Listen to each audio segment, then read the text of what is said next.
From Boise State Public Radio, this is The Connector. It's Idaho's Daily News. Good morning.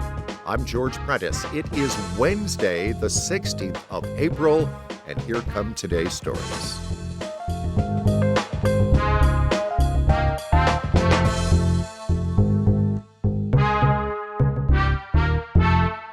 There are new court documents where St. Luke's health system is claiming anti-government activist Ammon Bundy is hiding millions of dollars in assets from his bankruptcy proceedings. James Dawson reports. Bundy owes St. Luke's nearly $52 million after an Idaho district court judge found he defamed the hospital and several of its employees.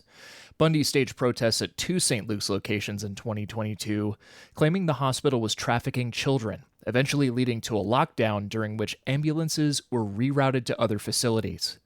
After the judgment, he moved to Utah and filed for bankruptcy in 2024, initially stating he only had $1.6 million in assets. The new documents filed earlier this month by St. Luke's say Bundy did not disclose a real estate deal in Arizona worth more than $487,000.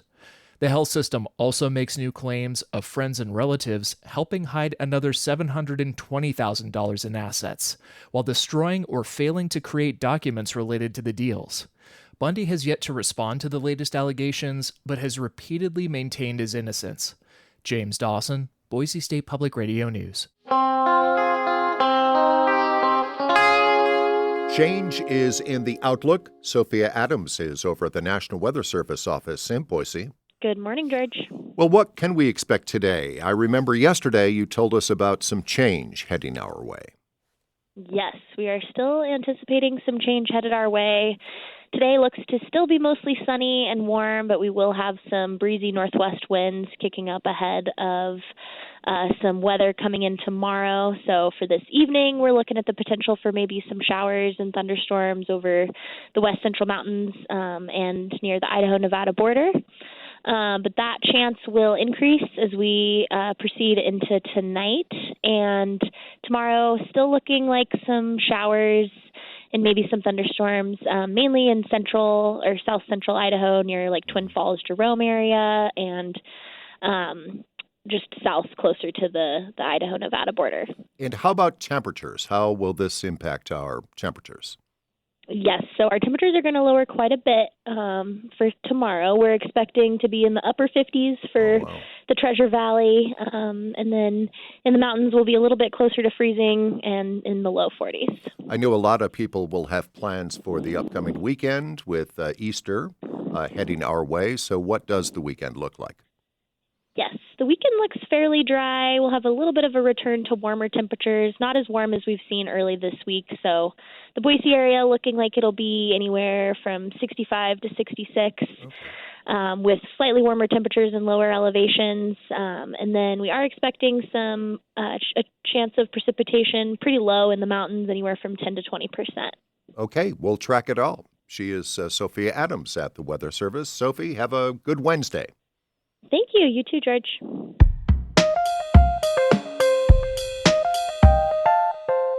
Today is the Boise Depot's birthday, and a big one at that.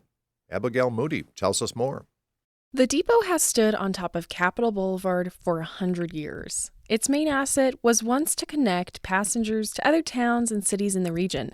Jennifer Stevens, the director of Boise Arts and History, says the depot saw peak ridership in the 1940s due to a combination of fewer families having cars and World War II's fuel rationing. So many people used trains during that time, and people passed in and out of the depot, both, for fun if they were on a trip, or also for the purposes of going to school up at University of Idaho, or perhaps if you were a troop deploying off to war.